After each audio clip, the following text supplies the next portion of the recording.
I played 10 of the up-and-coming games as part of Steam Next Fest, so you don't have to. This is my favorite time of the year when promising games and little-known devs get a chance to shine, or not. My name is Kodiak, this is Legacy Gaming, here we go. Jotunnslayer Hordes of Hell immediately caught my eye. As someone that's never really dabbled in the roguelike shoot-'em-up genre, it was nice to go in with absolutely no expectations and very little experience.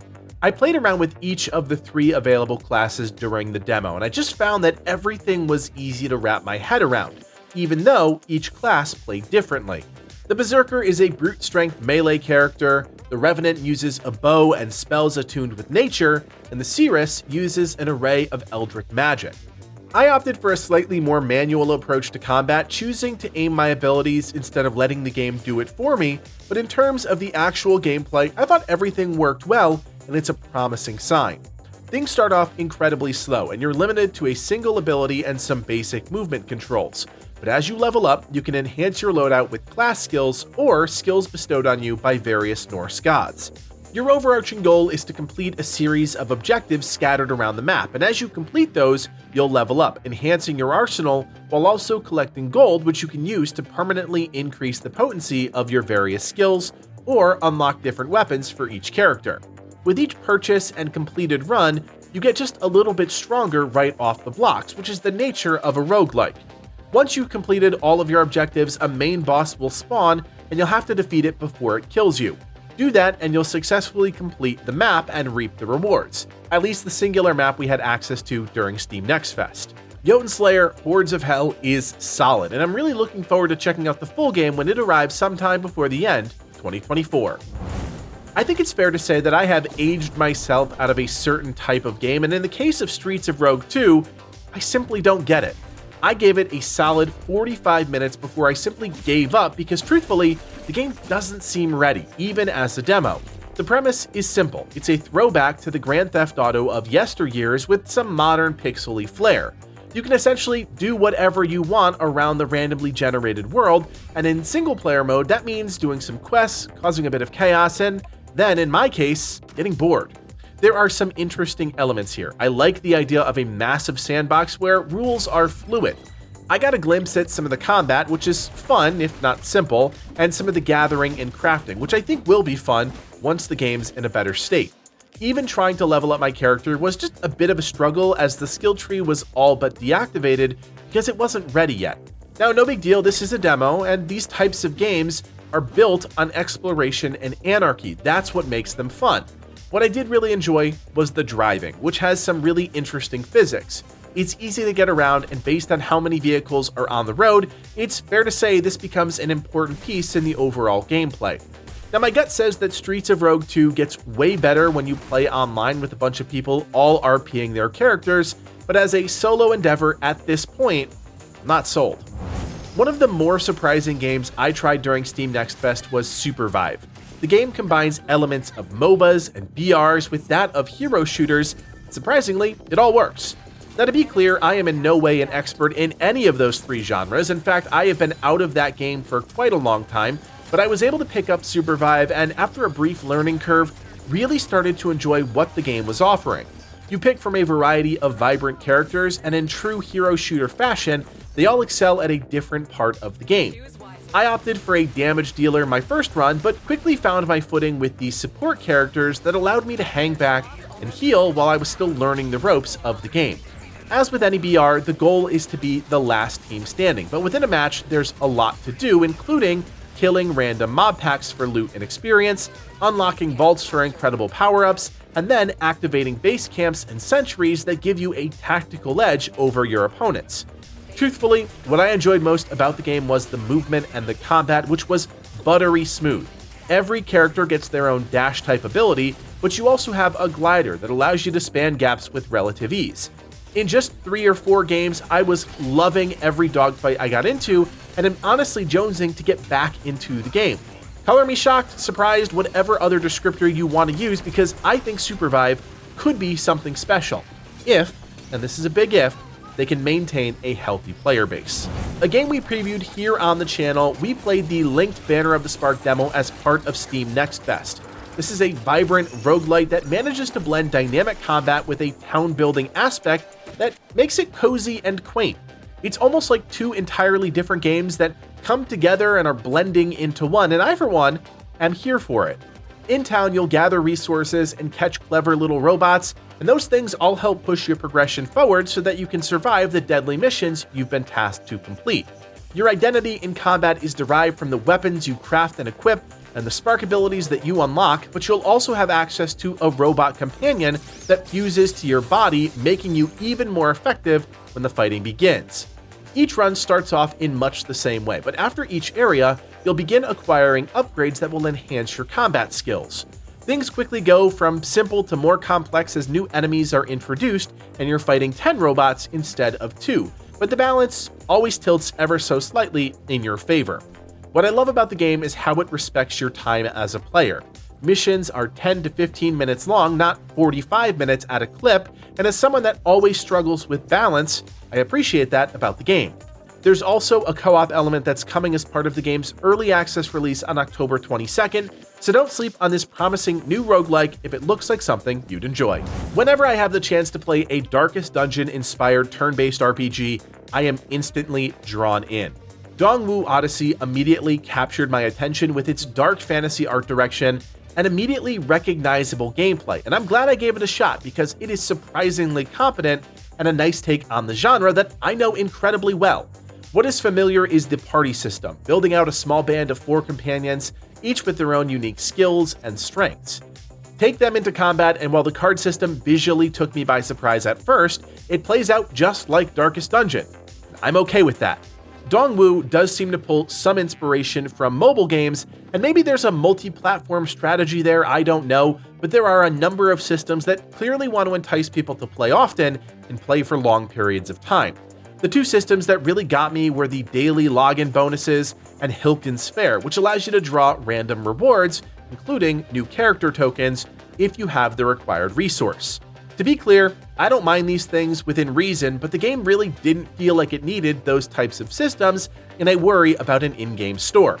The contrast was striking. I was totally engaged in the gameplay, the world, the characters, it was all very interesting, but then when you get to town, things snap to almost a free-to-play model, and it's a bit jarring. That being said, I really enjoyed the Steam Next Fest demo for Dongwu, and hope the developers listen to player feedback on this one, because I think it could make for some serious waves, so long as they don't run into community pitfalls that are so clearly present. Back in 2018, the Motion Twin team released Dead Cells, which was the first game that I covered as a content creator. Fast forward 6 years, and their new game, Windblown, is part of the Steam Next Fest. I couldn't wait to dive in, not only because I trust this team, but because I love isometric roguelites, and that's exactly what Windblown is. There are 2 things that really stood out to me about the game. First is the art direction, which is incredibly vibrant and cartoony. The character models look a bit silly up close, but when you're zoomed out, zipping around the world, everything looks stunning. Because the game is so dependent on the dash mechanic, it also gives the team the freedom to create a world that can take full advantage of that system. I would often just dash my way through a mission without ever really caring if I was going down the quote-unquote right path or not, and I think that's by design. Once you reach a large platform, you will have to clear out a few enemies, and in true roguelike fashion, each is distinctly designed with 1 or 2 unique mechanics that you have to contend with. Isolated, it's no big deal, but in chorus with other enemies, the challenge ramps up quickly. However, that's countered by Windblown's 2-weapon system, which I really enjoyed. You have 2 weapon slots, and although the demo offerings were slim, it was a great showcase of how players can weave together 2 different weapon styles to create an identity during a run. You can use either weapon you have equipped whenever you want, and there's even a synergy system that lets you unleash a powerful attack if you swap weapons at the right time, and because it's all seamless, the pace of the action never slows down. What I played of Windblown was fun, but it also was limited. Luckily, the game is heading into early access on October 24th, so you can check out the demo now and figure out if it's the type of game you'd like to play when it launches. Easily one of the most surprising demos I played as part of the Steam Next Fest, Mandragora certainly captured my attention. It's a 2.5D side-scroller that really taps into a number of Metroidvania and Souls-like systems, and once I put all those pieces together, the game clicked. The demo features a surprising amount of early gameplay, and it really gave me the chance to figure out the nuances of the action. In typical Metroidvania fashion, you need to explore a lot, but it's the Souls-like combat that took me a second to wrap my head around, because that's not something you expect from this genre. Attacking and using abilities has to be intentional, not wild, and if you fail to manage your stamina, then forget about it. Enemies will make short work of you. However, once I really locked in on how Mandragora wanted me to play, I found the game immensely fun. The world is dark and dreary, but throughout even this early chunk of the adventure, there are colorful characters who will issue you new quests, causing you to circle back to a part of the world you previously explored. I'm also really keen to check out the game's talent tree system, which sadly we didn't have a ton of access to, but there are 6 different playstyles that you can lean into as an Inquisitor, and I think that's really going to sell a lot of people on the game. The demo locks you into more or less a sword and board, and while that was fun, I would love to see what other combat systems players will have access to, because the world and the premise of the game sold me. It's the action I'm still yearning to learn more about. I don't often play demos for more than an hour, but in the case of Mandragora, I lost track of time, and 2 hours later, I walked away with a new game on my wish list. If you've been following Legacy Gaming for any period of time, you'll know that we covered Temtem extensively when it was first released. Livid in particular loved everything about this Pokemon alternative that was doing a few things differently in the monster capture space. Well, would you believe it that the team took their popular game and created a vampire survival style shoot 'em up as well. I spent the better part of 2 hours with this demo playing through the 2 available maps and unlocking the few Temtem available as part of this vertical slice. I think there's something here, and I was actually really impressed that Crema was able to pull this off. Not only am I super familiar with the creatures, but the action was also really solid. It's not quite as dynamic or impactful as some of the other games in this genre, but if you're familiar with the source material, it's easy to fall in love all over again with Temtem. What I really loved was how the team kept faithful to that source material, bringing over everything from movesets to graphical elements and everything in between. There's no more satisfying feeling of evolving a Temtem mid-run, and when you do manage to complete a mission, you feel like you've accomplished something pretty spectacular. Each Temtem has their own skill system, and this is where progression becomes a big factor, because each creature is not created equal. I was rolling through runs with the Platypet, but found the same map was way more challenging with Ori.